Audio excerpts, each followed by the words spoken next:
ब्रेकनंतर आपल्या सगळ्यांचं पुन्हा एकदा स्वागत। पुढची महत्त्वाची बातमी, भोंदू मनोहर उर्फ मामा चंद्रकांत भोसले प्रकरण। रामदास झोळच्या विरोधात पोलीस आता सक्रिय झाले।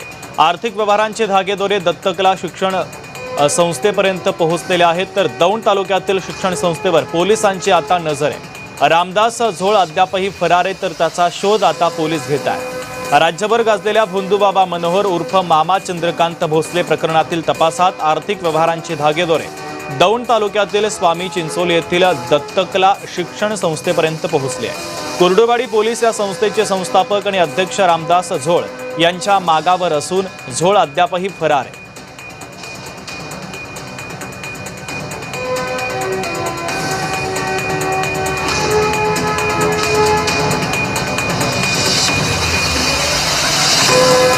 तर रामदास झोळच्या मागावर आता पोलीस आहेत। झोळ अद्यापही फरार असल्याचं कळतंय। पोलीस त्याचा शोध घेत आहेत। भोंदू मनोहर उर्फ मामा चंद्रकांत भोसले प्रकरणामध्ये हा नवा ट्विस्ट आता आलेला आहे।